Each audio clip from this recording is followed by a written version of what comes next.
신문 이야기 도직구쇼에 오신 여러분 반갑습니다. 저는 신문 읽어주는 남자 김진입니다.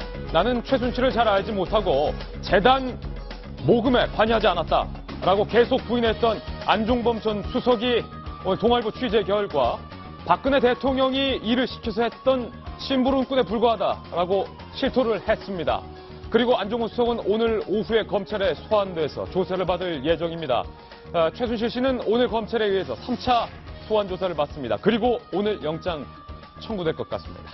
잠시 후 자세한 얘기 나눠보고요. 오늘 조간신문이 어떤 뉴스 보도하고 있는지 지금부터 저와 함께 하시죠. 먼저 동아일보입니다. 오늘 동아일보 1면의 이 내용을 주목해 주십시오. 안종범 전 수석이 박근혜 대통령과 최순실이 집거래를 했고 나는 재단 일 했긴 했는데 대통령의 지시받고 했을 뿐이다 라고 최측근에게 이렇게 털어놨던 것으로 동아일보 단독 취재 결과 확인이 됐습니다. 안종범 전 수석을 향한 검찰 수사가 옥매어오자 안 수석이 꼬리 끊기를 한 것 아니냐라는 관측이 나오고 있습니다. 잠시 후 동아일보 단독 보도 내용 도직구쇼에서 상세하게 보도해드립니다. 다음 신문입니다. 이번에 한국일보입니다. 이 와중에 롯데도 입을 열었습니다. 누가 70억 강요했다. 최순실 측과 안종범 수석 측이 70억을 강요했다. 그렇기 때문에 70억 냈다가 돌려받았다. 이렇게 말한 겁니다. SK재단 그리고 롯데로부터 두 재단의 돈을 받는 과정에서 안종범 전 수석이 중차대한 역할을 한 것은 이제는 분명해 보입니다. 검찰 수사와 처벌 불가피해 보이는데요. 잠시 후 얘기 나눠봅니다. 다음 신문입니다. 이번에 조선일보입니다. 이런 얘기가 나왔습니다. 최순실 개모임이 있었다. 강남에 잘 나가는 사모님들끼리 최순실 개모임을 했는데 1인당 최소 한 달에 1,000만 원은 내야 된다. 1,000만 원, 2,000만 원, 3,000만 원대인 것으로 개돈의 규모까지 나왔습니다. 이 수상한 개모임, 과연 그 정체는 무엇일지, 누가 개모임에 참여했는지, 개주는 누구였는지, 그렇다면 한 달에 개돈 받는 금액은 얼마일지 잠시 후 상세히 공개합니다. 다음 신문입니다. 못 잡아도 몇 억 될 것 같습니다. 경향신문인데요. 문화계의 황태자라고 불렸던 차은택의 측근으로 알려진 김종 전 차관, 문화부의 실세죠.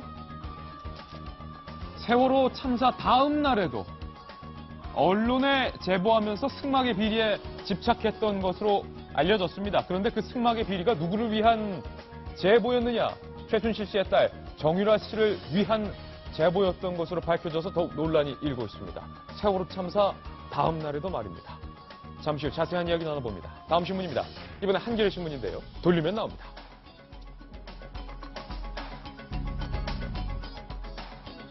최순실 씨에 대해서 오늘 영장이 청구될 듯합니다. 최순실 씨는 그렇기 때문에 서울구치소에서 밤을 보내고 있는데요. 구치소에서 독방이 배정됐다고 합니다. 날씨가 많이 춥습니다. 바닥에는 전기 열선이 깔려있는 곳이라고 합니다. 최 씨의 서울구치소 수감 표정 잠시 후 보도합니다.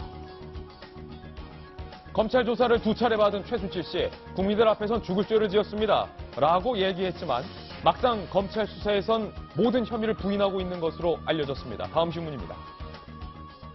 죽을 죄 지었다던 최순실, 검찰 수사에서 내가 뭐라고, 나 비선실세 아니다. 이렇게 혐의를 부인하고 있는 것으로 알려지고 있습니다. 그 태블릿 PC도 내 거 아니다. 계속 이 입장을 밝히고 있다는데 최순실 씨가 혐의를 강력하게 부인하는 데는 모종의 계산이 있다는 분석입니다.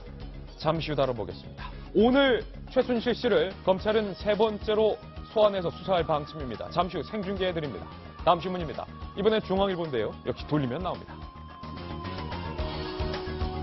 중앙일보 만평 준비했습니다. 최순실 게이트라는 이 말, 물에 잠긴 이 말에서 닭 2마리가 뛰어올랐습니다. 한 마리의 닭은 친박 감별사, 또 다른 닭은 친박이다. 나는 쟤 모르네. 나도 아몰랑. 이렇게 등 돌리고 배신할 사람들을 대통령은 왜 믿으셨을까요? 사람을 잘못 골랐다. 안타깝습니다. 오늘 여러 가지 뉴스 준비되어 있습니다. 최순실 씨의 3차 검찰 소환의 풍경, 잠시 후 저희 도직구쇼에서 가장 발빠르게 생중계해드리겠습니다. 여러분께서는 지금 고품격 뉴스 토크, 신문 이야기 도직구쇼를 시청하고 계십니다.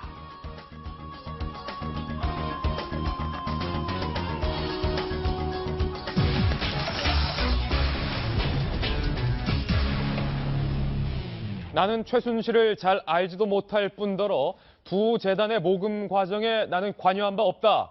국감에까지 나와서 강력하게 주장했던 안종범 전 수석이 오늘 동아일보 취재 결과 지인 측근에게 사실상 대통령의 지시를 받아 관여했다라고 입장을 바꿔서 실토했습니다. 오늘의 특종으로 시작합니다.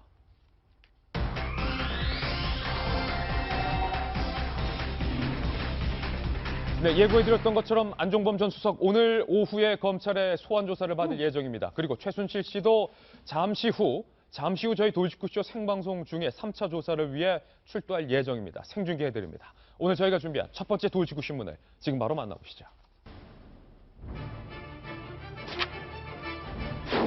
믿었던 안종범의 배신인가요? 전혀 관여하지 않았다. 나는 모르는 일이다. 이렇게 밝혔던 안종범 전 수석이 오늘 검찰 소환을 앞두고 입장을 뒤집었습니다.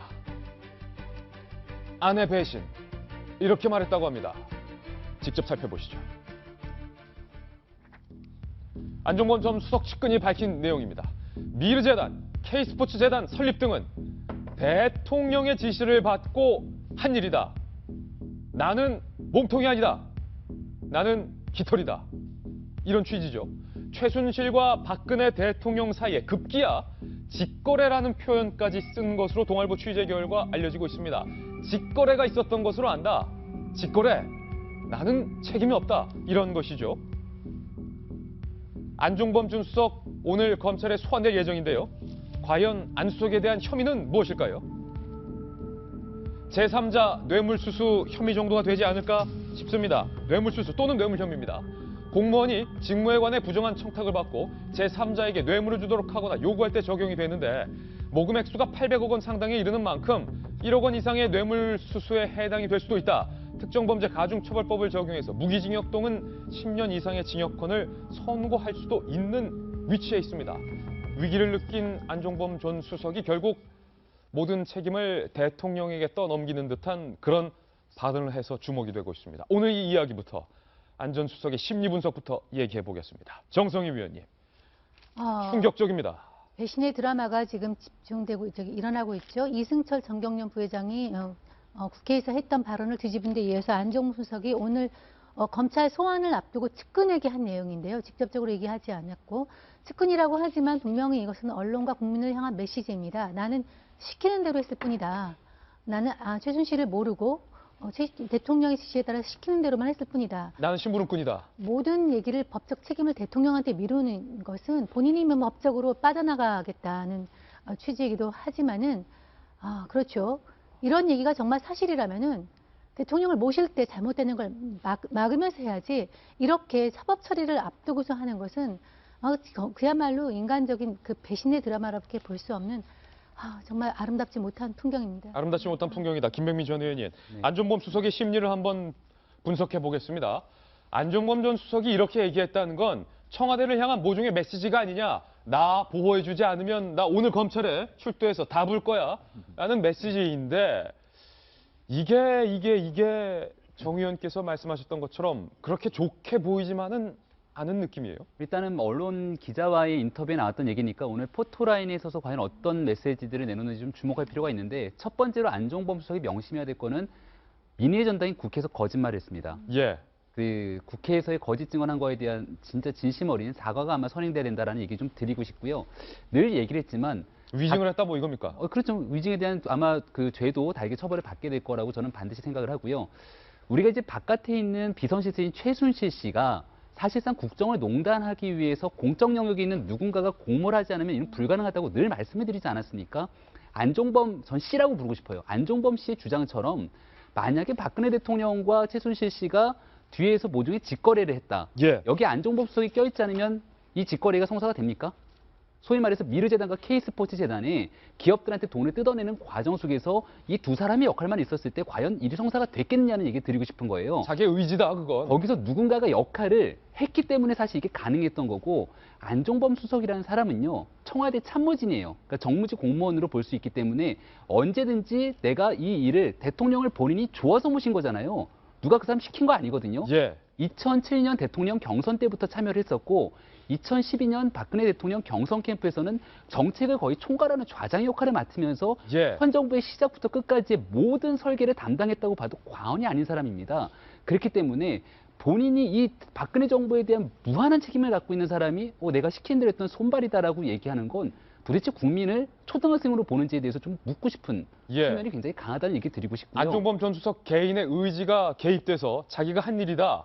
대한민국 박근혜 예. 정부의 시작과 끝에 안종범 수석이 거의 설계했다고 봐도 무방하다고 저는 생각을 합니다. 예. 그런 사람이 이제 와갖고 나는 심부름꾼에 불과했다? 이거는 전혀 말이 되지 않는 얘기고요. 예. 마지막으로 안종범 수석의 전직은 대학교 교수님이에요. 학생들을 가르치는 선생님이고 성균관대학교 학생들이 도저히 부끄러워서 이런 선생님 우리가 모실 수 없다고 하루빨리 경질하라고 촉구하는 마당입니다. 성균관대 제자들이 마지막으로 본인이 국민 앞에 떳떳하기 위해서 이런 식의 모습을 보일 건지에 대해 생각을 좀 했으면 좋겠고요. 예. 하나만 더 덧붙이고 싶으면 지금까지 나와 있는 혐의들이 이게 과연 끝일까라고 국민들이 믿진 않는데 안종범 수석은 정책조정수석으로 가기 전에 경제수석으로서 대한민국 경제정책 전반을 총괄했습니다. 예. 그 유명한 지금 해외에서 어디인가 떠들고 있는 홍기택 전 산업은행장 문제부터 시작해서 아직은 드러나지 않는 무수히 많은 일들에 대한 안종범 수석의 문제는 없는가? 혹시 나 건들면 이거 다 불 거야? 뭐 이런 메시지는 아닌가라는 의구심까지 들어요. 예. 안종범 전 수석이 물론 지금이라도 진실을 제대로 밝혀야 할 의무가 있습니다. 그런데 나는 심부름꾼에 불과하다라는 안종범 전 수석의 뒤늦은 말 바꿈이 그렇게 좋게 보이지 않는 이유는 윤태곤 실장님, 자리 보존을 위해서든 권력에 취해서든 혹은 충성심에서든 부당한 지시에 복종하고 국정감사에서 국민들을 상대로 위증까지 한 것도 안종범 전 수석의 책임이다라는 거죠. 제가 참 이런 예측이 맞아떨어져서 씁쓸한데 어제 안종범 전 수석이 말 바꿀 거다 이렇게 말했죠. 모두가 자기가 사는 길은 대통령한테 넘기는 수밖에 없어요. 예. 최순실, 차은택, 안종범 이제부터 줄줄입니다. 전부 다 최순실 씨 맨 처음에 이야기한 게 그거지 않습니까? 부탁해가지고 했다. 그게 신호탄인 거예요. 다 일관되는 겁니다. 그게 이제 첫 번째고, 그리고 저는 오늘 동아일보 기사가 이제 측근에 대한 이야기지만은 아주 신빙성이 있는 게 한겨레 이제 일면 톱 기사가 이걸 뒷받침하고 있습니다. 한겨레가 보도한 거 보면은 미래 사무총장의 증언이에요. 안종범 수석이 본인한테 전화를 걸어가지고 대통령의 뜻이다. 그만둬라. 라고 했다는 거예요. 아니 이게 참 대통령이 그 재단의 사무총장 이분도 이제 부동산 디벨로퍼 하던 사람이라고 하는데 예. 그 사람 자리까지 알아가지고 전화를 했다는 거. 그것도 멕시코 해외 순방 중에. 근데 이게 아구가 딱 맞아 떨어지지 않습니까? 안종범 수석의 이야기하고 이 미래 사무총장 이야기가 맞는 거죠. 이 두 사람이 입을 맞췄을 리도 만무한데 예. 지금까지 싸우던 사람들인데. 그리고 참 이 안종범 수석의 이야기를 보면서 나이 지긋하신 분들은 기억이 나실 텐데 과거 이후락 중앙정보부장이 11.6 이후에 부정축제자로 물르면 이런 이야기를 했어요. 떡을 만지다 보면 떡고물이 손에 묻습니다. 예.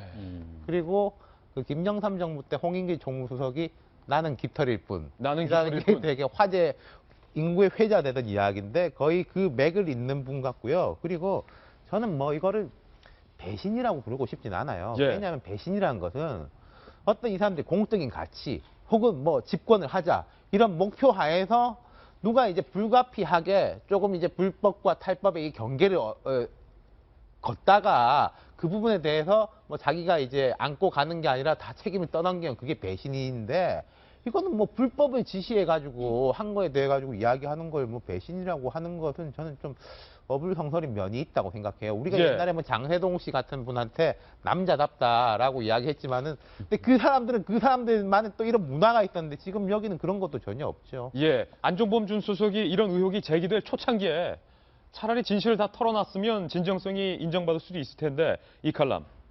오늘 검찰 출두를 앞둔 안종범 전 수석이 심리적으로 조금은 몰렸던 것 같아요. 생각도 많아진 거고. 야, 이거 이러다가 이거 내가 다 뒤집어 쓰는 거 아니야. 차라리 여기서 그냥 꼬리 끊어야겠다. 그렇죠. 모든 사람들이 이제 권력에 저는 이제 취해 있는 사람들이 말로가 어떤 모습인지 안종범 전 수석도 그대로 보여주고 있는 게 아닌가 싶은데요. 일단 박근혜 대통령 입장에서는 이 사람이 배신인 거고 국민들 입장에서는 이실직고죠. 예. 지금이라도 어쨌든 진실을 만약에 말을 하는 거라면 늦었지만 그나마 다행이다. 끝까지 안고 가는 것을 어떻게 평가할지 모르겠지만 국민들 입장에서만 본다면 이 사람은 그래도 지금이라도 어쨌든 그 실토를 해야 되는 그런 상황인 거고요. 근데 권력에 취해 있고 그래서 사실 자신이 이제 사실은 저는 이번 사건 자체를 뭐 최순실 게이트라고 하는데 저는 박근혜 게이트라고 규정을 하고 있습니다. 그 중심에 박근혜 대통령이 있었고 박근혜 대통령의 지시 내지는 예. 뭐 묵인 내지는 방조 하에 안종범 수석도 움직였을 테고 그렇다고 안종범 수석이 잘했다는 뜻은 전혀 아닙니다. 예. 그럼에도 불구하고 어쨌든 청와대에 있는 한 권력에 취해 있는 동안은 내가 무슨 일을 해도 괜찮겠지. 검찰이 나를 설마 건들겠어? 라는 생각을 하다가 결국은 사표 낸 지 이틀 만에 피의자 신분으로 지금 검찰에 나가게 되지 않았습니까? 그런 상황에서는 본인이 할 수 있는 마지막 얘기는 사실은 대통령이 지시했다고 하면서 자기를 몸을 빼는 수밖에 없었을 테고 어떻게 보면 예상대로 가고 있는 그런 수순 같습니다. 예, 네. 이기신 전 의원님. 이게 권력이 살아있을 때, 권력이 강력할 때는 안 그랬어요.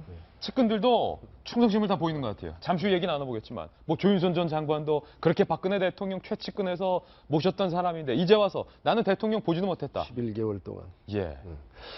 그런데 이게 대통령에게 전가하는 것하고 스스로 내가 판단해서 했다는 것과 형량의 차이가 얼마나 있나요? 대통령이 시켰다. 물론 모든 사람들이 요즘에 그 보도 내용을 보고 국민들이 짐작해요. 대통령과 무관하다고 생각하는 사람 별로 없을 거예요. 그런 정황에서 이런 치사한 소리를 할 수 있나? 나를 임명했던 임명권자를 향해서 이런 말을 할 수 있나? 그런 생각을 했어요. 왜냐? 자기를 위해서 일하는 게 아니라 나라를 위해서 일하는 그런 위치에 섰던 사람인데 그러면 그때 만약에 이것이 부당하다고 생각하면 그때 대통령님 이건 안 됩니다라고 하고 나왔어야지. 예. 그거 다 수용하고 뭔가 좀 과실을 따먹거나 좀 그 자리에서 영화를 좀 얻고 빛낼까 하고 했다가 이제서 지난번에 그 대통령실 일괄 사퇴할 때도 우병우라는 사람과 안종범이라는 사람 두 사람만 수습이 먼저다라고 안 나가려고 했다는 거 아니겠어요? 예. 이게 다 이런 거 아니겠어요? 거기서 어떻게 좀 문기적거리고 해결해 볼까 하고. 정말 치사하네요. 예. 나는 뭐 대통령이 연관이 되고 안 되고 이거 얘기가 아니라 그를 모셨던 자가 어떻게 이런 말을 할 수 있을까? 예. 형량의 차이가 있나? 뭐 차이가 약간 있다면 조금 더 살면 되지. 뭘 그렇게까지 하나? 예. 참 그런 면에서 이 사건 본질과 관계없이 이건 또 다른 문제가 있다. 예. 참 치사하다. 그런 생각이 드는군요. 치사하다. 안종범 전 수석 말씀드렸던 것처럼 오늘 검찰에 소환됩니다. 안종범 수석에 관한 이야기, 과연 그가 검찰 조사에도 이 같은 내용을 밝힐지 귀추가 주목되는데 잠시 후 계속해서 이야기 나눠보겠습니다. 저희가 준비한 두 번째 돌직구 신문부터 일단 뜯어보겠습니다. 오늘 뉴스가 상당히 많습니다. 잘 따라오십시오. 나는 모른다, 음해다. 최순실 씨 독방 신세를 지고 있는데 검찰 수사에서 일관되게 모든 혐의를 부인하고 있는 것으로 저희 취재 기자가 확인을 했습니다. 오늘 검찰은 최순실 씨를 불러 3차 조사를 할 방침이고 이르면 오늘 자정 전까지는 구속영장이 청구돼야 되는 시간을 앞두고 있습니다. 이쯤에서 검찰 특별수사본부에 나가 있는 취재 기자를 중계차로 연결해서 밤사이 있었던 수사 상황 알아보겠습니다. 홍은람 기자. 밤사이 네, 검찰 수사가 좀 어떻습니까? 오늘 새벽까지 15시간 가까이 이곳 서울중앙지검에서 조사를 받고 다시 서울구치소로 이송됐는데요. 검찰특별수사본부는 오늘 오전 최 씨를 다시 데려와 조사한 뒤 체포시한이 끝나는 자정 전까지 구속영장을 청구할 계획입니다. 최순실 씨는 이틀간의 검찰 조사에서 혐의를 전면 부인했습니다. 자신은 미르와 K스포츠재단 설립과 운영에 개입한 적이 없으며 대기업들이 모아준 기금도 빼돌리지 않았다고 주장한 것으로 전해졌습니다. 특히 대기업들에게 770억 원의 재단 기금 출연을 강요한 혐의를 받고 있는 안종범 전 청와대 정책조정수석과도 모르는 사이라고 주장한 것으로 전해졌습니다. 최 씨는 또 대통령의 비선 실세 의혹에 대해서도 강하게 부인했습니다. 박근혜 대통령 비서진들의 도움을 받아 국가기밀에 해당하는 청와대 자료를 넘겨받은 적이 없다는 겁니다. 검찰은 오늘 오후 2시 안종범 전 수석도 피의자 신분으로 소환해 조사합니다. 안 전 수석은 그동안 미르와 K스포츠재단 설립에 개입하지 않았고 재단 기금도 대기업들이 자발적으로 모은 것일 뿐이라고 주장했는데요. 하지만 정현식 전 K스포츠재단 이사장은 대기업 모금 과정에 안 전 수석과 최순실 씨의 지시가 있었다는 구체적인 정황을 폭로했고 이승철 전경련 상금 부회장도 검찰 조사에서 안 전 수석이 대기업 모금을 지시했다고 진술한 것으로 전해졌습니다. 검찰은 오늘 안 전 수석과 최순실 씨가 수시로 연락했는지도 조사할 계획입니다. 지금까지 검찰특별수사본부에서 전해드렸습니다. 네, 검찰 특별수사본부에 나가 있는 취재기자 생중계로 연결해봤습니다. 홍우람 기자가 밝혔듯이 최순실 씨가 2번에 걸친 검찰 조사에서 나는 아무것도 아니다. 비선 실세라는 것이 만무하다. 모든 혐의를 부인했습니다. 태블릿 PC도 내 것이 아니다라고 부인을 했는데 급기야 최 씨는 누군가 날 음해한 것이다. 누군가 날 음해한 것이다. 이것은 잘 짜여진 음모론의 각본이다. 내가 피해자다. 내가 뭐라고 비선 실세라고 하냐? 아니다. 모른다. 기억이 없다. 이렇게 진술한 것으로 밝혀졌습니다. 김병미 전 의원님.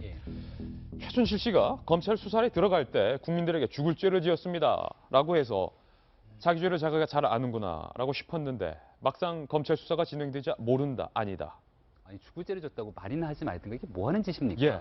근데 지금 왜 저런 얘기를 하고 있는 거 하니 이제 오늘 저녁으로 아마 구속영장이 청구가 될 거로 저는 보입니다. 그러니까 48시간 이내에 긴급 체포를 했기 때문에 구속영장 청구해서 일단은 붙들어 놓는 것까지는 큰 문제가 아닌 것 같아요. 왜냐하면 증거인멸이나 도주 우려가 여지까지 나온 부분들이 많기 때문에 여기까지는 상관이 없는데 핵심은 이제부터입니다. 이렇게 일단은 집어넣고 나면 20일 이내에 기소를 해야 되거든요.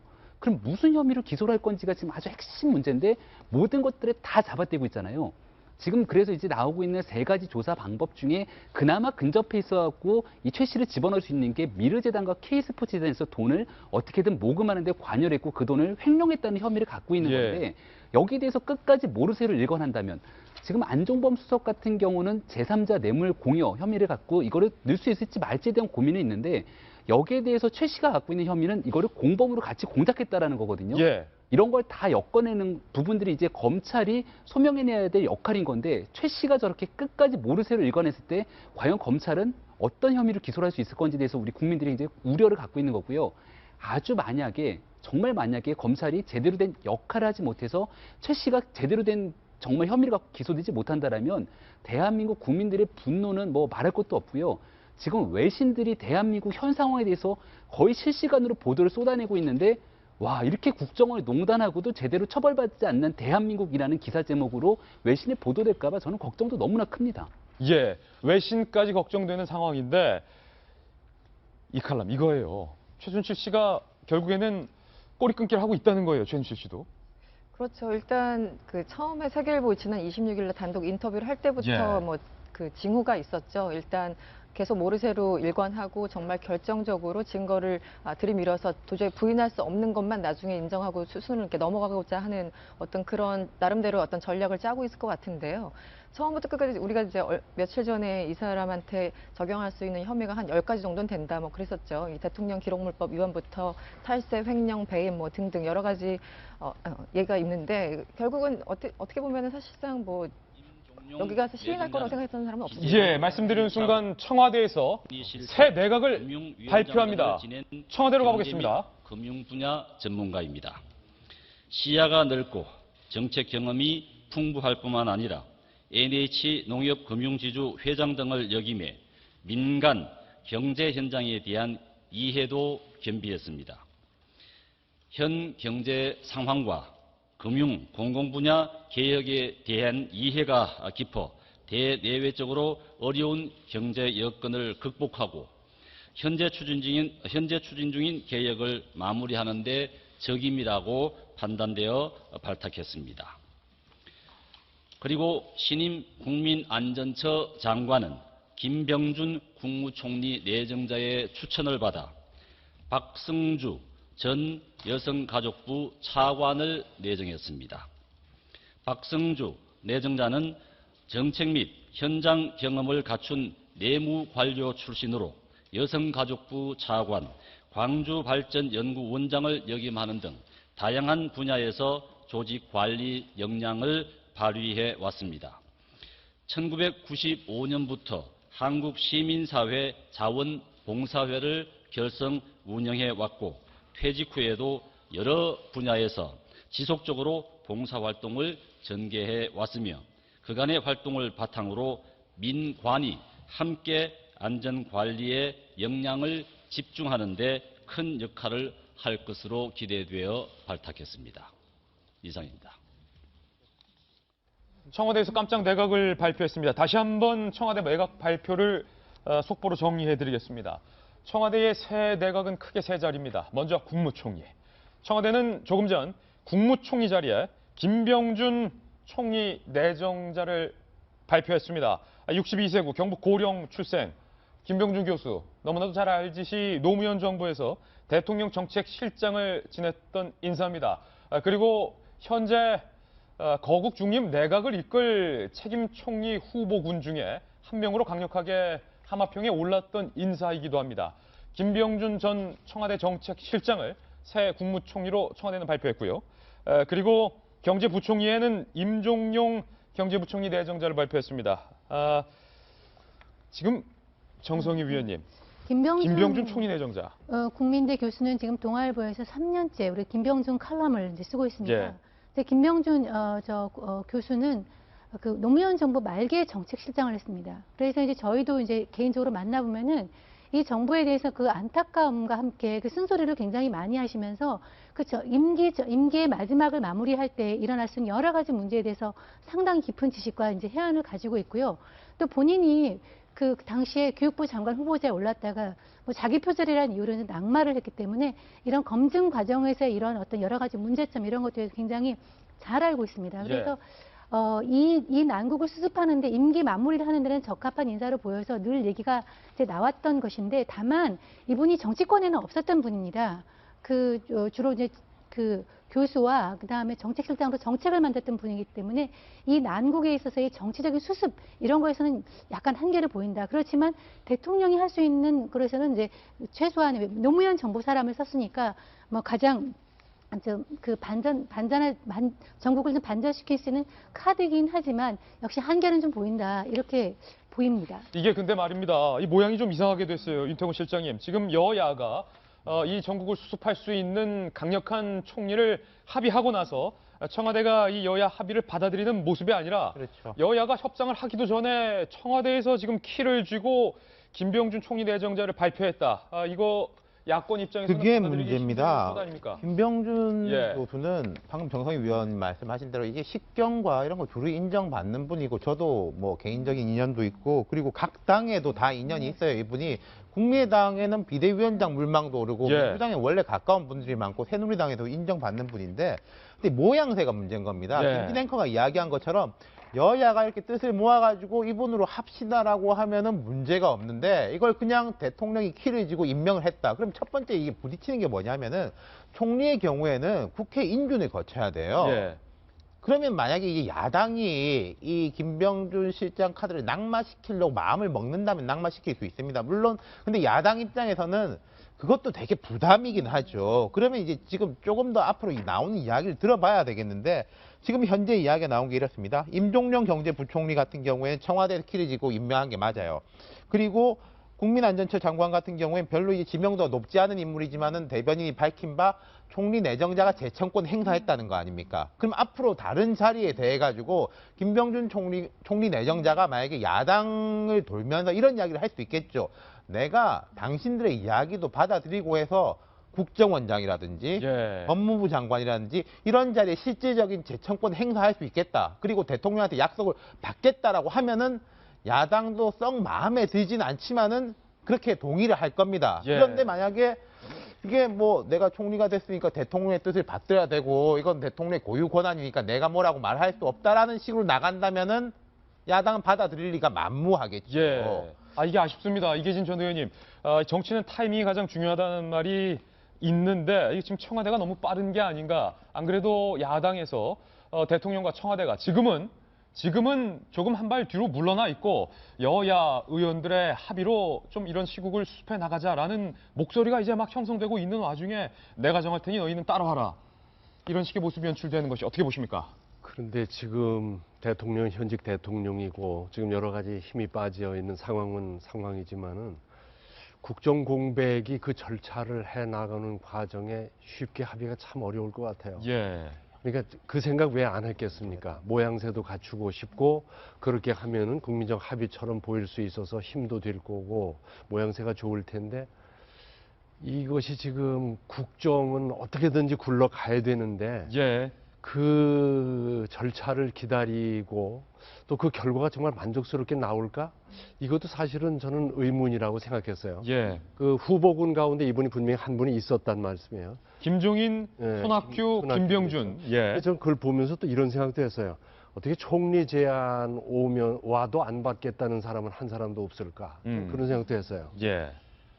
그러면 뭐 지금 이 난국에서 정말 나라를 위해서 뭘 어떻게 해야 되겠다는 생각보다 전부 각 당은 각 당대로 자기는 자기대로 자기 계산 자기 장사하고 앉았어요. 나라 걱정하는 사람은 별로 없습니다, 진짜. 그래서 이 공백을 메우기 위해서 고육지책으로 그 후보군 예. 중에 한 분인 김병준 총리 내정자를 했지 않았을까 그런 생각을 해봅니다. 이게 김병준 총리 내정자의 자질은 뭐 여야 할 것 없이 문제를 안 삼을 것 같은데 네. 이 칼럼 정치란 게 그런 거 아닙니까? 지금 사실 저는 개인적으로 한 대 얻어맞은 기분이에요. 솔직히 얘기를 예. 하면 국민 한 사람으로서. 정말 저렇게 하면 안 되는 거죠. 이건 박근혜 대통령의 오만과 독선을 다시 한번 확인시키는 겁니다. 저는 어떻게 이런 결정을 내렸는지 저는 이해할 수가 없는데요.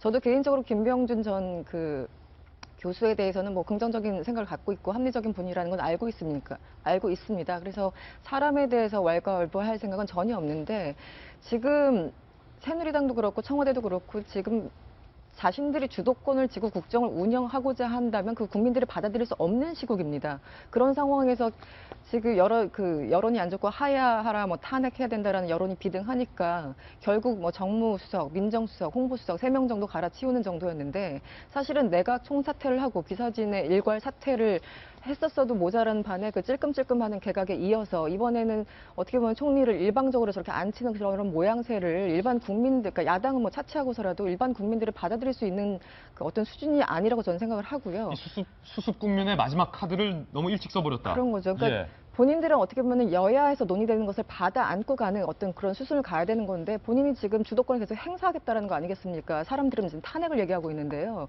그래서 저는 최소한 그렇다면 여야 3당 뭐 원내대표든 대표를 불러서 청와대 불러서 의견을 듣는 어떤 최소한의 절차라도 갖췄다면 저렇게까지 모양새가 어긋나지는 않을 텐데 이건 박근혜 대통령 너무 잘못하고 있는 거로 저는 생각을 합니다. 네. 이게 굉장히 깜짝 놀랄 카드잖아요.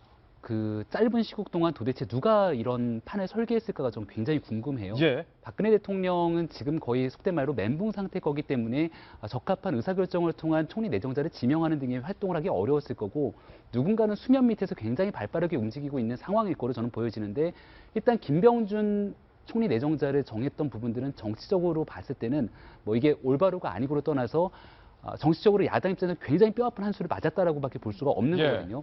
지금 국정이 거의 아노미 상태고 공백 상태이기 때문에 대한민국의 원로를 비롯한 사실상 국가의 모든 구성원들이 박근혜 대통령 잘못한 건 다 아는데 바로 우리 위에 있는 북한부터 시작한 이 외교 안보에 대한 문제들을 덧붙여서 이 심각한 경제 문제에 컨트롤 타워가 전혀 전무하기 때문에 이거는 누군가가 해야 되는 겁니다. 대통령 유고 상태가 오게 되면은 그걸 국무총리가 받아서 일을 해야 되는데 지금의 황교안 총리로는 가능한가라는 가정을 깔고 봤을 때는 어찌됐든지 간에 누군가가 박근혜 대통령을 대신할 사람이 필요했기 때문에 거국 중립 내각을 얘기했던 거잖아요. 근데 더불어민주당이 이걸 받질 않았거든요. 예. 그러니까 정치적인 타이밍상 여기에 여당의 인사로 볼 수 없고 사실상 야당의 인사로 볼 수 있는 김병준 총리 내정자를 지명했다라는 부분들은 어차피 청문회를 가건 앞으로의 타협 과정에서 야당의 일을 받지 않기는 굉장히 어려운 측면으로 가게 될 거라고 보여지는데 이제 여기서 가장 중요한 게 한 가지가 남았습니다. 김병준 총리 내정자한테 헌법이 부여한 책임 총리의 권한을 줄 건 아마 확실해 보여요. 근데 외교나 안보, 국방에 관한 대통령이 갖고 있는 고유 권한을 박근혜 대통령이 계속 행사를 할 수 있을 것이냐. 얼마 전에 안철수 전 대표가 이런 얘기도 했거든요. 거국 중립내각 하게 된다면 대통령이 지금 외교권 행사할 수 있겠느냐. 해외 정상 가갖고서는 정상들과 이 제대로 된 순방할 수 있겠느냐. 이거 예. 다 넘기라는 얘기인데 과연 그런 권한 조정을 어떻게 할 것이며 제일 핵심적인 부분은 박근혜 대통령이 지금 보여주고 있는 여러 가지 의혹들에 대한 책임을 본인 스스로 어떻게 규명할 건지에 대한 얘기 이게 이제 아직 안 나왔거든요. 예. 이게 중요하다고 좀 지금 두 의견으로 지금 팽팽하게 나뉘고 있는데 김병준 총리 내정 청와대 깜짝 발표. 취재 기자인 저로서도 굉장히 이른 타이밍에 깜짝 놀랄 만한 발표였는데 바라보는 두 가지 시선이 있습니다. 어쨌든 국정 공백은 메워야 될 것 아니냐. 야당이 추천했던 인사 중 한 명이 아니냐. 일단 국정부터 챙기자. 잘했다라는 의견. 그리고 이것은 야당의 의견을 무시한 것이다. 청와대에 향한 국민들의 비판도 무시한 행위다. 오만과 독선이다. 뭐 이런 의견이 지금 팽팽하게 둘로 갈리고 있는 것 같습니다. 정 의원님.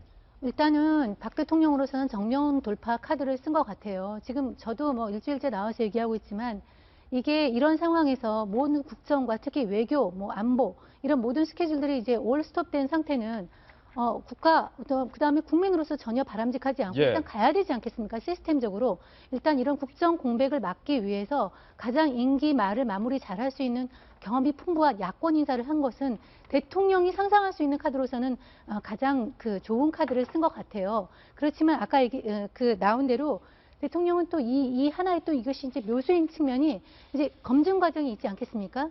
근데 이 검증 과정에서 이 카드가 국회로 넘어갈 텐데 또 청문회까지 가지 않더라도 당장 오늘 야당인 반응이 나올 텐데 그게 참 애매한 거죠. 예. 대통령 그 야당 측에서는 이거 우리와 협의 없이 이런 걸 마음대로 쓸 수 있느냐로 얘기를 할 건지 아니면 그래도 노무현 대통령의 마지막을 지켰던 정책실장을 발탁을 한 거에 대해서 평가를 해야 될 건지 좀 굉장히 애매한 그 처지에 이렇게 놓이게 된 것 같거든요. 예. 그래서 앞으로의 전국은 이거에 대한 야당 반응이 나아 보여지는 알겠지만 김병준 총리 책임자가 어떻게 요 상황을 돌파하고도 뭐 아마 본인이 직접 야당도 설득할 것입니다. 그런 걸 보면서 아마 좀 지켜봐야 될 상황 같습니다. 예. 오늘 뉴스가 많습니다. 움직이는 뉴스 크게 세 가지 갈래 오늘은 주목해야 될 것 같습니다. 첫 번째, 앞서서 저희가 밝혀드렸던 것처럼 안종범 전 수석의 입장 변화, 그리고 오늘 안 전 수석의 검찰 출두, 그리고 두 번째는 청와대의 조금 전에 이 내각 발표, 김병준 총리 내정자를 발표했던 이 카드의 내용은 적절하나 카드를 발표하는 모양과 시기가 정치권의 논란이 될 것으로 보입니다. 두 번째 뉴스. 세 번째 흐름은 바로 최순실 씨에 관한 내용입니다. 오늘 최순실 씨가 검찰의 세 번째 조사를 받습니다. 그리고 영장 오늘 청구될 것으로 보입니다.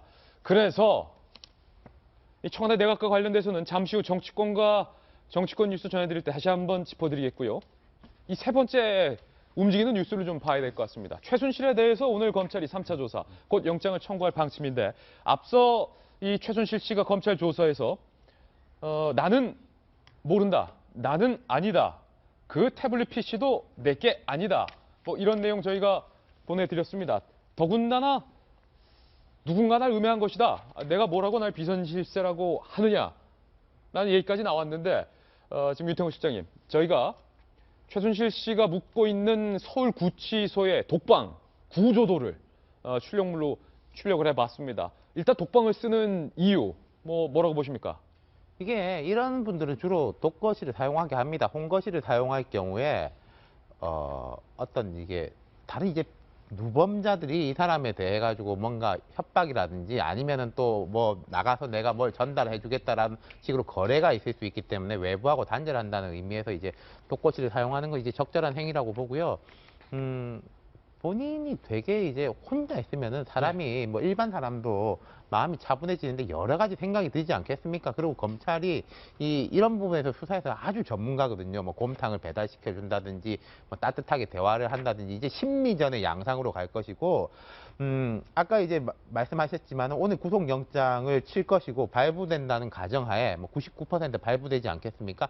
20일 동안은 심리적인 게임이에요. 최순실 씨는 심플한 것 같습니다. 지금 대응 전략은 무조건 모른다, 아니다인데 어느 순간에 심리적으로 무너지는 순간이 올 것이냐. 검찰에서는 그걸 이제 최대한 앞당기려고 노력할 것이고 최순실 씨는 기소는 되겠죠. 그런데 그거를 이제 무너지지 않고 법정까지 가는 게 자기의 전략 아니겠습니까? 예. 법정까지 가는 게 자기 전략이다. 이수경 칼럼니스트. 네. 지금 독방에서 최순실 씨가 묵고 있는데 검찰에서 이렇게 밝혔습니다. 다른 재소자들이 최순실 씨에게 위해를 가할 위험성이 있기 때문에 독방을 주는 것이 오히려 합당하다. 그렇죠. 예. 아까 얘기한 것처럼 가장 윤 실장이 방금 얘기했던 것처럼 다른 사람들의 어떤 의해도 있겠지만 그 사람들이 거래를 뭐 해올 경우도 사실 있지 않겠습니까? 뭐 말을 전한다던가 여러 가지. 그래서 예, 말씀드리는 네. 순간 오늘 이 칼럼이 말할 때 자꾸 뉴스가 발생하네요. 검찰의 3차 조사, 역시 구치소 수송버스가 검찰청사 후문에 바로 머리까지 들어갔습니다. 최순실 씨의 오늘은 뒷모습이 지금 저희 카메라에 포착이 됐습니다. 어제보다는 조금 더 수척해진 모습, 최순실 씨가 3차 검찰 조사를 받기 위해서 검찰에 출두하는 모습을 저희가 지금 보내드리고 있습니다. 생방송으로 보내드리고 있는데 검찰이 오늘 구속영장을 청구할 수 있는 시한이 자정 직전까지입니다. 그러니까 몇 시간이 남지 않았기 때문에 지금 3차 조사를 통해서 영장을 청구할 수 있을 만한 정황 증거와 어떤 명목들을 검찰이 다 조사해내야 돼요. 네, 그러니까 지금까지 보도에 나오는 거면 가장 이제 좀 확실한 게 횡령하고 사문서 위조 두 가지라고 하죠. 그래서 이제 일단 구속하는 게 목적이기 때문에 굳이 뭐 10가지를 다 다룰 필요는 없을 테고요. 횡령 부분은 뭐 많은 분들 아시겠지만 미르재단과 K스포츠 재단을 만들어 놓고 그 밑에 일종의 자회사격인 여러 가지 뭐 미르K 블루케인가요? 예. 예. 블루케이 그 회사 그리고 독일의 다른 뭐 14개 뭐 회사를 차려놓고 해서 결국은 이 K스포츠 재단 쪽의 그 자금 기업으로부터 받은 자금을 이쪽으로 유용하려고 했던 것은 아닌가라는 게 거의 이제 확실시 되고 있고 뭐 계좌 추적을 하고 있다고 하니까요. 거기에 대해서 일단 혐의를 걸고 구속을 할 수 있을 거라고 생각하고 법원 당연히 영장 발부할 거라 생각을 합니다. 예. 그리고 또 하나는 이제 이런 게 있는 거죠. 사문서 위조 같은 경우는 그 지금 왜 나오는 얘기냐면 K스포츠 재단 그러니까 보통 대기업들이 많이 하는 수법이죠. 저희 계열사들의 돈을 몰아주기 위해서 그래서 일종의 비자금을 만들기 위해서 일반적으로 하는 수법인데 어떤 가짜 용역 뭐 계약서 같은 걸 쓰고 마치 이 자회사가 우리한테 무슨 컨설팅을 해줬다던가 뭐 광고를 해줬다던가 이런 식의 어떤 그 문서를 위조를 해서 그쪽 계열사의 돈을 몰아주고 나중에 비자금으로 활용하는 그런 일반적인 패턴이 있기 때문에 이번에 최순실 씨도 마찬가지 어떤 그런 패턴을 활용했던 것은 아닌가라는 이제 혐의를 받고 있어서 바로 이 때문에 이제 횡령과 사문서 위조 이 두 가지에 대해서 그 보도가 나오고 있는 것 같습니다. 예, 네. 오늘 검찰이 잠시 후면 영장을 청구할 것으로 보입니다. 관련된 뉴스 속보 나오면 저희가 전해드리겠습니다. 다음 돌직구 신문으로 넘어갑니다.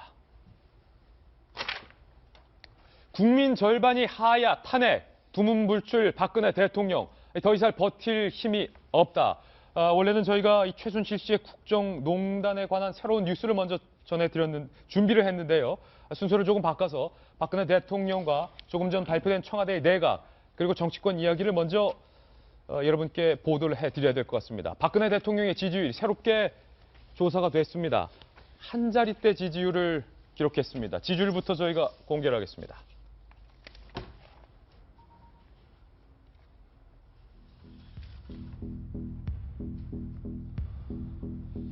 박근혜 대통령이 잘하고 있다, 못하고 있다. 두 가지 질문으로 물었는데요. 문화일보 엠브레인 조사에는 박 대통령이 잘하고 있다라는 긍정 지지율이 13.7%를 기록했지만 내일신문과 디오피니언 조사에서는 결과가 바뀌었습니다. 박근혜 대통령이 잘하고 있다. 박 대통령의 지지율은 한 자릿대 9.2%로 추락을 했습니다. 한때는 50%를 육박하는 콘크리트 지지율이 어느새 한 자릿대 지지율로 추락을 하게 된 셈입니다. 부정평가는 반면 87.7, 83.7%로 굉장히 높게 나왔는데 이 지지율 발표는 오늘 청와대의 내각 발표 전에 집계가 되는 것이기 때문에 오늘 청와대의 새 국무총리 발표 등의 내각 발표가 과연 박근혜 대통령 지지율에 어떤 영향을 미칠지는 조금 더 시일이 지난 후에 조사를 해봐야 될 것 같습니다. 여론조사 결과가 또 하나 더 있습니다. 박근혜 대통령의 하야와 탄핵과 관련한 내용인데요. 박근혜 대통령 중심으로 국정을 정상화해야 한다라는 응답이 22.5%.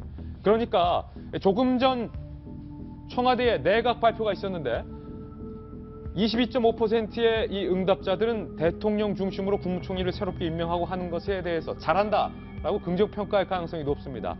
반면에 스스로 물러나야 된다가 36.1%, 여야가 박근혜 대통령을 탄핵해야 된다라는 응답도 12.1%, 총리에게 권한 대폭 이행하는 거국 중립 내각을 수용해야 한다도 26.1%, 나머지 응답자들은 오늘 청와대의 총리 발표에 대해서 부정적으로 평가할 가능성이 상당히 높아졌습니다.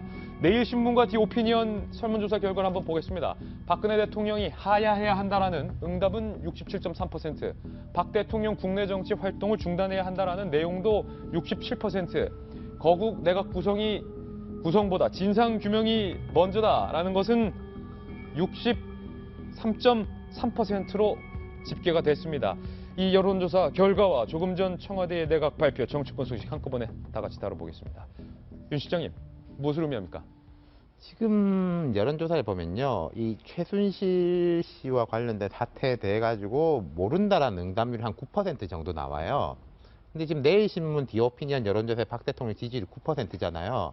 정확하게 일치합니다. 그래서 여론조사 전문가들은 지금 통계학적으로 박 대통령의 지지층은 완전히 붕괴됐다, 이런 이야기를 하고 있는 것이고요. 그리고 탄핵과 관련돼서 이렇게 보면은 박 대통령 중심으로 국정 정상화해야 한다, 이게 22%지 않습니까? 80% 정도가 어찌됐든 간에 빠져라. 이 중에서 제일 뭐 급진적인 사람은 하야, 그 다음 탄핵, 그 다음 뭐 거국 중립 내각순 아니겠습니까?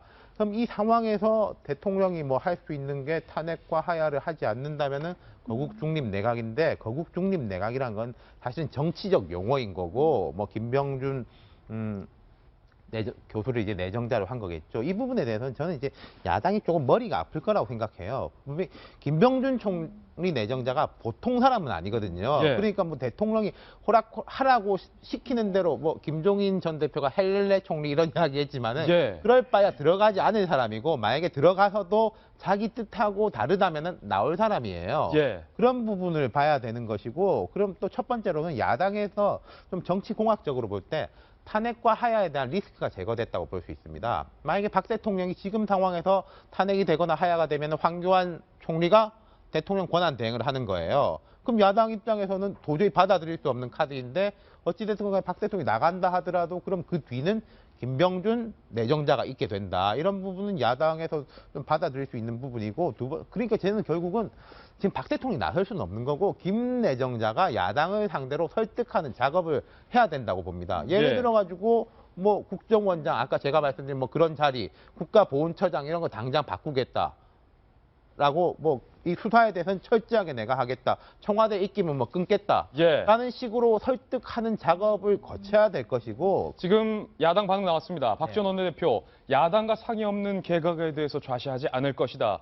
박근혜 대통령이 아직도 정신을 못 차리고 인사 국면으로 전환하겠다라는 반응이 나왔는데, 그러니까요. 이기진 전 의원님, 박지원 원내대표가 어제까지만 해도 문재인 전 대표를 향해서 강력하게 비판을 했어요. 문재인 전 대표, 사실상 전권을 야당에게 이양하라라는 발언을 한 것에 대해서 박지원 비대위원장이 그 대통령을 너무 무시한 거다. 일단은 대통령이 탈당을 하시고 여야가 합의를 해서 대통령께 이 여야 합의안을 드리면 대통령이 그거를 받아들이는 모양새가 낫지, 문재인 전 대표 자기가 대통령이라도 된 것처럼 저렇게 말하면 안 된다, 강하게 어제까지 비판했는데, 오늘 청와대 내각 발표에 대해서 박지원 비대위원장, 야당과 상의 없는 개각이다, 자시하지 않을 것, 돌아섰어요. 어제 그 생각과 그 말과 다른 것에 대한 서운한 반응이겠죠.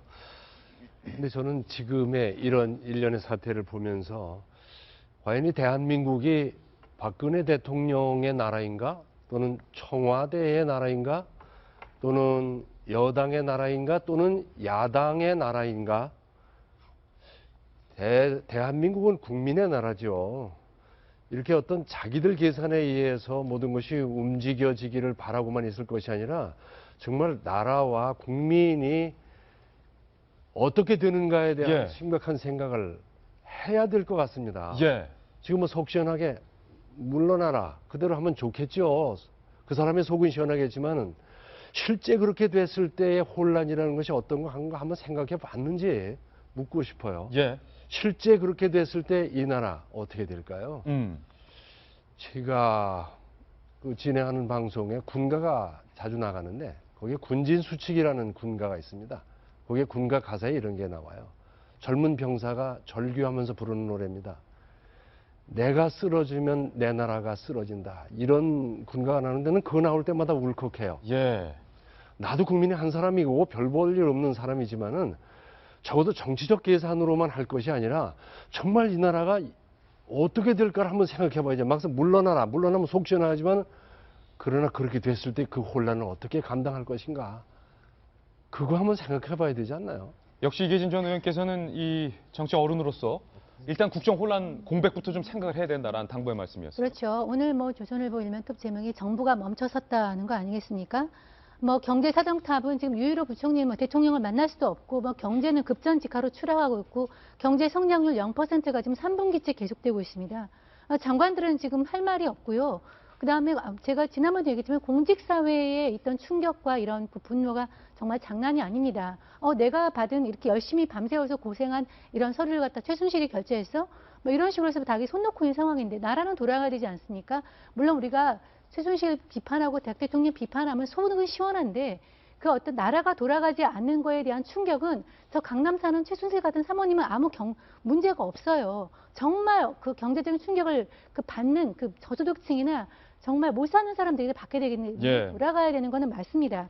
근데 오늘 아까 여론조사 결과도 나왔지만은 뭐 보면 됐지만 대통령이 이 10% 안팎의 지지율 가지고는 동력을 끌고 갈 수가 없습니다. 그거는 책임 총리라는 얘기는 하지 않았지만 총리한테 사실상 다 정권을 위임하는 것으로밖에 이제 볼 수가 없는데 그런 측면에서는 김병준 그 총리 내정자가 아까 얘기했지만 간단치 않은 카드인 겁니다. 예. 저는 김병준 칼럼을 매주 읽고요. 한 2주에 한 번씩 이제 나오니까 읽고 또 이제 밥도 먹으면서 이 양반이 계속 하는 게 노무현 정부 말기에 대해서 굉장히 얘기를 많이 합니다. 우리가 이렇게 했으면 되는데. 그래서 심지어 그 얘기를 MB 정부 마지막에도 했어요. 우리가 이렇게 했어야 되는데 MB 정부는 우리가 마지막에 했던 그 다음에서 또 반복하더라. 예. 그리고 또 지금 와가지고 또 박근혜 정부도 우리가 잘못했던 것에서 또 반복하더라. 이런 얘기를 굉장히 안타깝게 하고 또 한 가지는 당시에 같이 노무현 대통령을 보좌했던 문재인 민정수석 비서실장에 대한 아쉬움, 그다음에 자질 이런 것 얘기도 많이 얘기하거든요. 그 사이가 그렇게 같이 보자는 입장이지만 스타일과 이런 것이 많이 달랐기 때문에 그거에 대해서도 상당히 야당에 대해서도 굉장히 이제 비판의 목소리를 높이고 있기 때문에 이런 측면에서는 조금 두고 보면서 수습하는 과정을 두고 보면서 해야 될 것도 같고요. 다만 이런 상황에서 대통령이 계속 관여하고 그 총리의 힘을 실어주지 않는다 하는 것은 굉장히 좀 곤란한 상황이 될 것 같습니다. 정치권 반응 추가 속보 들어와 있습니다. 추가로 속보 전해드리겠습니다. 좀 전에는 박지원 비대위원장의 반응 그리고 여당의 반응 전해드렸는데요. 더불어민주당의 추미애 당대표와 우상호 원내대표의 반응 뉴스 속보로 들어와 있습니다. 대통령이 아직도 정신을 못 차렸다. 추미애 대표 이렇게 말했고요. 이것은 전국 수습이 아닌 엉망진창으로 만드는 것이다. 조금 전 청와대의 이 내각 발표에 대한 반응입니다. 우상호 원내대표는 대통령의 방식 절망을 주고 있다. 독선적 대통령에게 절망을 했다. 국민들에게 매우 졸렬한 방법이다. 더 큰 시련을 맞닥뜨릴 것이다. 뭐 무시무시한 야당의 반응들이 나오고 있는데 이게 김병준 총리 카드 이 컨텐츠 내용에 대해서는 야당도 문제 삼고 있는 건 아닌 것 같습니다. 이 시국을 잘 수습할 인물인 것도 맞는 것 같습니다. 그런데 문제는 야권에서 제기됐던 이 거국 중립 내각 요구를 청와대가 정확히 말하면 박근혜 대통령이 다시 한번 거부를 했다는 데 있어서 청와대와 이 국회 간의 파문도 만만치 않을 것 같은데요. 이 거국 중립 내각 요구를 둘러싼 여야의 반응들, 기존까지의 반응들을 저희가 영상으로 한번 모아봤는데 함께 보시고 이야기 나눠가겠습니다. 현재의 상황은 굉장히 위중한 상황입니다. 이런 상황에서 대통령이 되겠다는 그러한 위치에서 자극적인 말로 여당을 공격하고 정권을 너무 과하게 공격하고 하는 것은 또 옳지 못한 일이다 생각합니다. 문재인 대표의 발언은 국민 여론을 반영한다고만 볼 수 없습니다. 마치 지금 자기가 대통령에 당선된 것처럼 착각하면서 이런 말 하지 않는가. 예. 심히 우려스럽습니다. 어제까지만 해도 박지원 원내대표는 그래도 문재인 전 대표에 대해서 비판적이었는데 조금 전 청와대 내각 발표 이후 박지원, 우상호, 추미애 세 분의 의견이 일치합니다. 이 칼럼. 저는요, 지금 대통령의 상황인식을 전혀 제대로 하지 못하고 있다고 생각을 하고요. 전 단언컨대 박근혜 대통령이 대통령직을 제대로 수행하지 않더라도 이 나라는 전혀 문제없이 흘러간다고 저는 생각을 합니다. 오히려 어떻게 보면은 국민들의 저력이 있는 거죠. 국민들이 지금 만들어온 이 민주공화국이라는 시스템이 있는데 바로 그 핵심 시스템을 붕괴시킨 게 바로 박근혜 대통령입니다. 그렇다면 정중히 사과하고 이선 후퇴하겠다고 발표해도 지금 모자를 파네. 총리를 앉혀놓고 계속 주도권을 갖고 가겠다는 얘기는 다시 한번 말씀드리지만 오만과 독선을 다시 한번 확인하는 거고요. 저는 감히 말씀드리지만 야권에서 물론 이제 김병준이라는 참 애매한 카드 때문에 혼란스럽긴 하지만 대통령이 이선 후퇴하겠다, 그리고 공식적으로 사과하겠다라는 어떤 전제를 깔지 않는 한 저는 그 청문회 자체도 보이콧해야 된다고 생각합니다. 예, 박지원 원내대표가 비대위원장이 황교안 총리와 정지석 여당 원내대표도 오늘 아침 이 청와대 발표 사실을 몰랐다. 이기진 전 의원님. 네. 그 돌직구 쇼는 진짜 품격 있는 뉴스 쇼라고 저는 생각합니다. 예. 윤태권 실장님의 얘기를 듣고 저는 진짜 공감했어요. 방향 제시를 난 분명히 좋은 방향을 예. 제시했다고 생각하는 것이 김병준 내정자가 인물과 능력이 인정받을 수 있는 분이라고 생각한다면 예. 새 총리로 여야 합의로 인준을 해주고 야당이 후련할 정도의 국무위원 구성을 다시 하는 거예요. 왜? 총리에게 권한이 있잖아요. 예. 원래대로. 그럼 새 총리가 개각을 해서 그 내용을 대통령에게 제청해서 임명을 하게 되면 되지 않습니까? 예. 야당이 그 후련할 정도의 국무위원을 새로 제청해서 국무총리가 돼서 정말 나라 일을 틀어쥐고 책임 총리의 모습으로 난관을 수습하는 방법.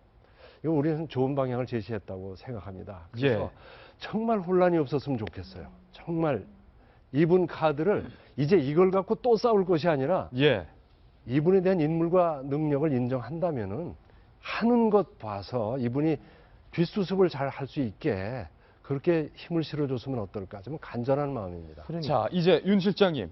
제가 생각할 때는 야당에서 이걸 받아들이냐의 문제예요. 아니 이게 분명히 김병준 내정자의 뭔가 발언이 있을 거예요. 우리가 조금 그걸 기다려봐야 된다고 생각합니다. 예. 왜냐하면은 이분이 뭔가 이야기를 한 다음에 이 카드를 받았지 않겠습니까? 내가 뭐 이거가 가능하다면 내가 들어갈 거라고 분명히 제시를 했을 거고 그에 대한 답이 있었을 거거든요. 만약에 김병준 교수가 뭐 대통령의 뜻을 받들어가지고 했고 남국 수속에 앞장서겠다라고 하면 야당은 무조건 못 받는 카드예요. 예. 그런데 이미 이야기했던 거국 중립 내각과 이 정신을 살려가지고 야당과 이게 국회 뜻을 받아가지고 내가 조각을 하고 그리고 뭐 야당이 예컨대 요구한 몇 가지들이 있지 않습니까?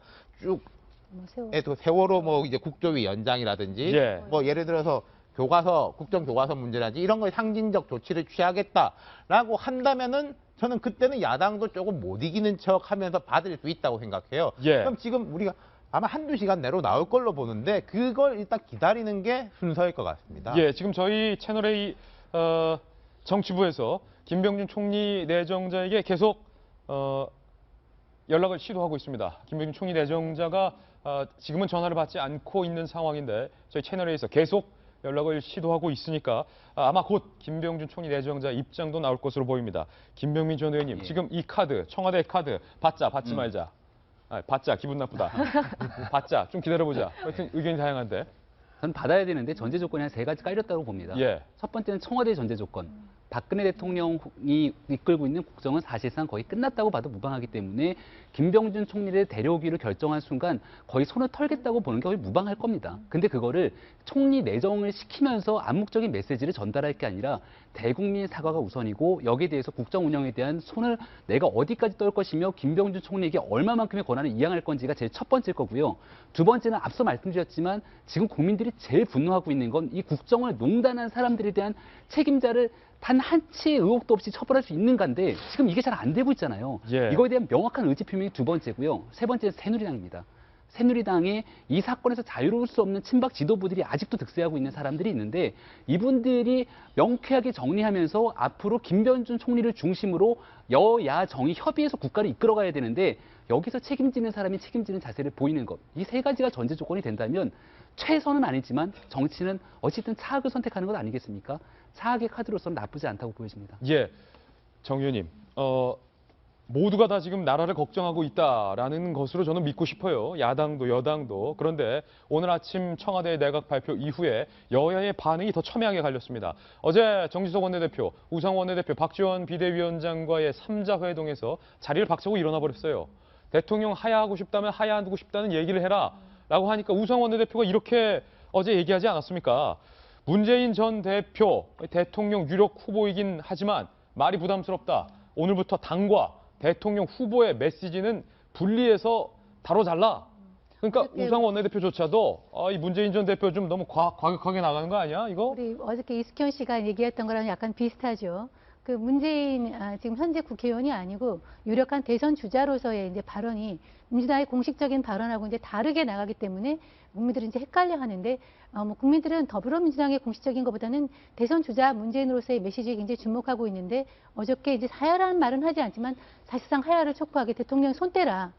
이렇게 지금 대통령이 손떼면이라는 것은 결국 이제 하야를 의미하고 하야를 하게 되면 이번 선거를 하게 되니까 지금 같은 경우는 뭐 문재인 대표가 오늘 지지율에 나오지만은 1등으로 나오지 않겠습니까? 이제 그런 속내를 그런 식으로 얘기를 해서 우회적으로 얘기한 거에 대해서 기분 나빠하는데 사실 말은 제가 보기에 양측이 다 지나칩니다. 예. 그 어저께 문재인 전 대표가 한 말도 뭐 하야란 말을 지금 하기가 부담스러워서 탄핵이나 하야란 말을 하기가 부담스러워서 했지만은 지금 뭐 정권 다 가진 것처럼 차기 대통령처럼 하는 그런 어떤 태도에 대해서 국민들이 좀 안 좋게 생각하고요.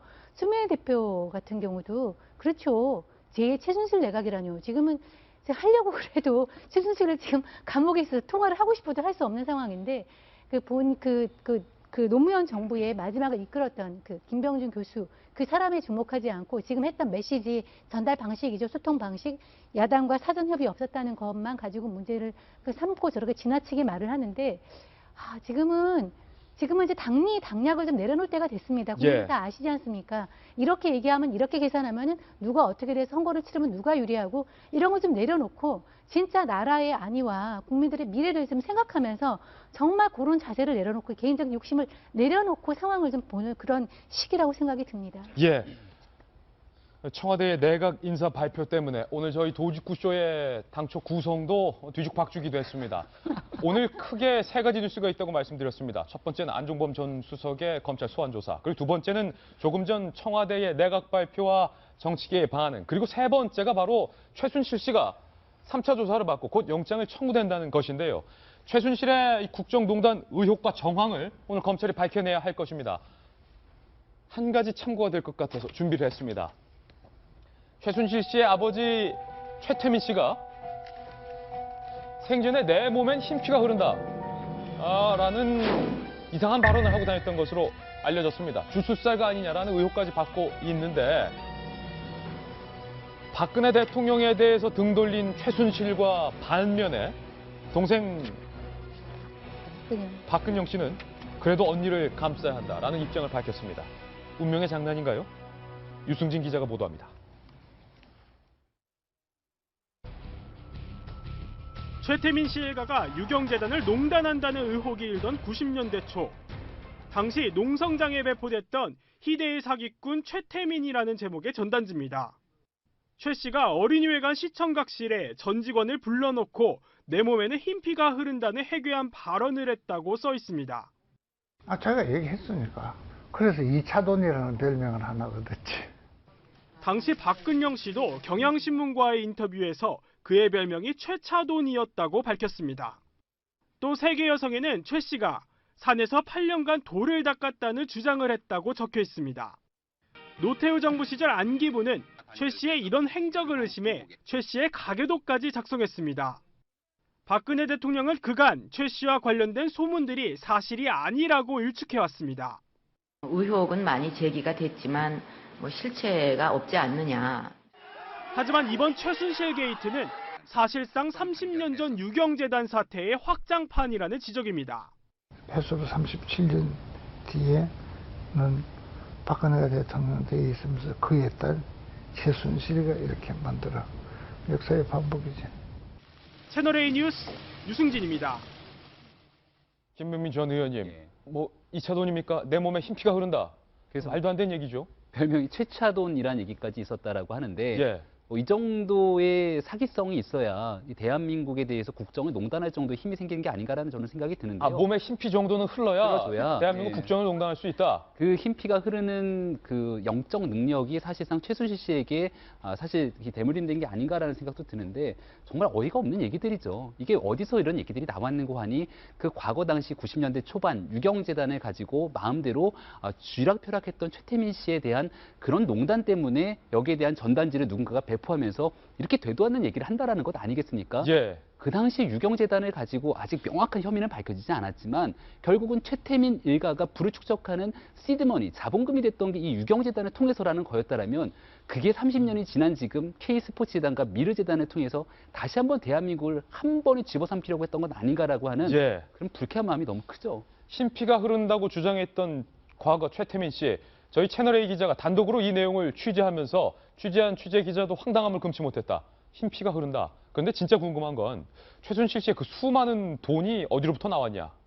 아버지 최태민 씨로부터 나왔을 것이다. 그런데 어제 저희가 단독 보도해드렸던 내용에 따르면 최태민 씨는 불광동이죠. 단칸방에서 전화도 없이 살았었는데 왜 갑자기 수백억 대의 자산가가 됐을까 하는 의문점입니다. 이에 대해서 박근영 씨의 부인 신동욱 총재가 입을 열었는데요. 여러 가지 얘기를 했습니다. 신동욱 총재의 발언부터 좀 들어보시죠. 70년대 말 정도로 계산을 하죠. 예. 강남의 아파트 한 채 가격이 얼마입니까? 200만 원입니다. 200만 원. 자, 그러면 아파트가 300채 가격입니다. 음흠. 자, 그런데 그 아파트를 우리 아내는 어찌됐든 한 채를 받았어요. 300채 값에서 한 채를 받은 겁니다. 박지원 회장도 그 당시에 아파트 한 채가 있었습니다. 아. 받은 겁니다. 예. 298채 아파트는 어디로 가 있죠? 거기에 나는 최태민 일가가 부를 축적한 시드머니로 갔을 확률이 굉장히 높다고 우리는 의심하고 있는 겁니다. 우리 아내 얘기는 그 어머니 서거 이후의 등장이 아니고 서거 이전의 등장이라고 말씀 분명히 하셨고요. 그런데 최태민 씨가 영애와 만나려고 적극적인 시도를 많이 한 걸로 알고 있습니다. 그러다 보면은 청와대 경호실이나 사정기관에서 포착이 될 수밖에 없는 겁니다. 그러니까 당연히 신원조회를 한 걸로 알고 있고요. 유경수 영부인께서 아마 그 당시 영애와 우리 아내가 함께 했던 자리에서 행사장에서는 이런 사람들은 특히 조심해야 된다라고 주의를 줬다고 우리 아내는 얘기하고 있습니다. 이 신동욱 씨도 사실은 뭐 그렇게 신뢰도가 높은 분은 아닌데 예. 요즘 워낙에 이상한 이야기들이 많이 나오니까 이제 혹시나 해서 이제 듣게 되는 거죠. 뭐 유경수 여사 생전에 접촉이 있었다 이런 이야기를 저도 조금 들었는데 모르겠습니다. 유경수 여사가 그 최태민 조심하라. 피습당한 게 1974년 8월 15일이거든요. 그럼 그 전부터 관계가 있었어야 되는데 그 전에는 박근혜 그 당시 영애한테 접근하기도 쉽지도 않을 것이고 최태민 씨는 정말로 미미한 사이비 종교인의 한 사람이었기 때문에 이건 좀 잘 모르겠어요. 그 부분은. 근데 이제 돈에 대한 건 이렇겠죠.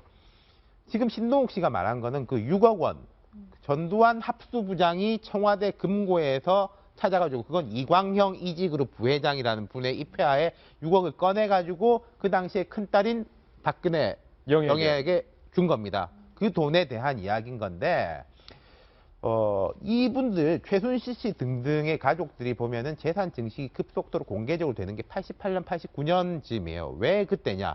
87년에 민주화가 되면서 예. 전두환 정권이 이제 뒤로 가고 노태우 정권이 되면서 민주화가 되면서 이분들도 나타나기 시작한 거예요. 그전에는 제가 알기로는 80년도에 최태민 씨는 삼천교육대 갑니다. 예. 정부 전선에 있는 모 부대에 구금이 되는데 그래서 일각에서는 그 이야기를 해요. 박근혜 대통령이 그 전두환 추징금에 대해 가지고 그렇게 낱낱이 간 것이 결국 뭐 최태민 씨 일가에 대해 가지고 그렇게 압박을 했던 것에 대한 이제 되갚음이다라는 이야기까지 하는데 그 신동욱 씨가 말한 것 중에 두 가지로 나눠봐야 될 게 80년도에 그 재산 그리고 88년부터 유경재단과 영남대학을 중심으로 해서 나오는 재산 두 가지를 다 봐야 되겠죠. 예, 신동욱 총재의 발언이 상당히 흥미로운데 이 칼럼 당시 전두환 보안사령관이 준 6억 원이라는 돈이 아파트 당시 300채를 살 수 있었던 돈이다. 그런데 박지원 회장 한 채, 아내 박근영 씨 한 채, 그럼 나머지 300채 중에서 두 채를 뺀 298채는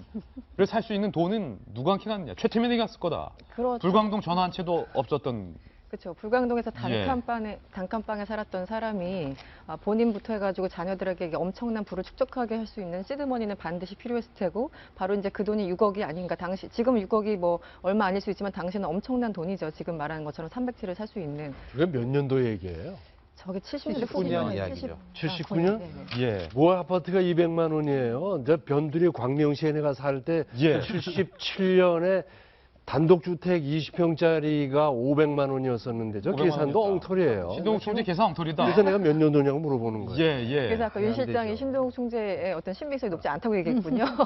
서로의 앞뒤가 맞는 것 같은데. 그렇군요. 예, 그래서, 예. 한편 이 박근혜 대통령의 동생 박근영 씨가 이런 발언을 신동욱 총재를 통해서 해서 또 관심이 모아지고 있는데요. 피는 물보다 진하다. 언니를 지켜야 된다. 마지막까지 가족으로서 형제로서 도리를 다해야 된다. 피가 물보다 진하다는 것은 만고불변의 진리다. 이기진 전 의원님. 우리가 앞서 안봉근 안종범 전 수석이 결국 대통령에게 등을 돌리고 그렇게 친했던 조윤선 장관조차 나도 대통령을 못 봤다라고 꼬리를 끊는 모습. 그런데 그렇게 멀리했던 동생 박근영 씨는 언니를 지켜야 된다. 그런데 그 재임 기간에 형제들은 어려움을 겪어서 뭐 지금 1억 그 사기 피해로 조사받고 뭐 그러죠. 그래 뭐 저 동생으로서 정말 가족의 정으로 생각하면 저 말을 할 수밖에 없죠. 저 심정은 이해가 갑니다. 그런데 저보다 더 단물을 빨아먹었던 사람들 다 그 단물을 빨기 위해서 주변에서 옷 벗고 춤췄던 사람들 이제 위기가 가니까 이렇게 배신하는 모습 거기에 비하면 박근영 씨의 이 말이 훨씬 낫군요. 네. 훨씬 낫군요. 근데 정말 사람의 도리로 생각한다면은 난 법적인 잘잘못을 다 덮고라도 의리를 지켜야 된다는 뜻은 아니고 네. 진작 안 된다고 그러고 고발하고 하지 단물 다 빨아먹고 있다가 이제 와서 저런 소리를 해? 그거는 정말 경상도 말로 사나이로서도 있을 수 없는 일이라고 생각합니다. 예. 이 사회가 그러니까 불리하면 배신해도 된다는 메시지를 주는 거예요. 이게 뭡니까? 저분도 교육자였다면서요. 안종범? 예. 그분도 교육자였다면서요. 이기진 의원께서 방금 전 단물을 맛봤다라는 표현을 하셨는데 예. 가장 대통령과의 친분을 이용해서 단물을 많이 맛봤던 사람은 최태민 일가, 최순실 일가일 겁니다. 오늘 새로운 보도 나오고 있는데 정성희 위원님, 최순실 씨가 뭐 고액의 개모임을 했다라는 보도도 나오고 있어요. 개모임 우리 옛날에 어머니가 하셨던 것 같은데 아직도 개모임이 있는데요. 이게 1인당 1,000만 원이랍니다. 1,000만 원? 예, 그걸 현금으로 가져와가지고 이제 낙찰계 한 사람이 가지고 이제 그 다음에 탄 사람이 밥을 사는 그런 형식인 것 같은데 그런 모임을 했는데 그럼 갯돈이 한 2, 3억은 되겠군요. 그 한 번에 받아가는 게 멤버가 20명이면 22억은 받아가겠죠. 예. 그래서 언니 최순득을 포함해서 20명이 이 모임을 했는데 놀랍게도 이 모임이 정말 탄탄합니다. 예. 대통령을 배신한 사람과 달라요.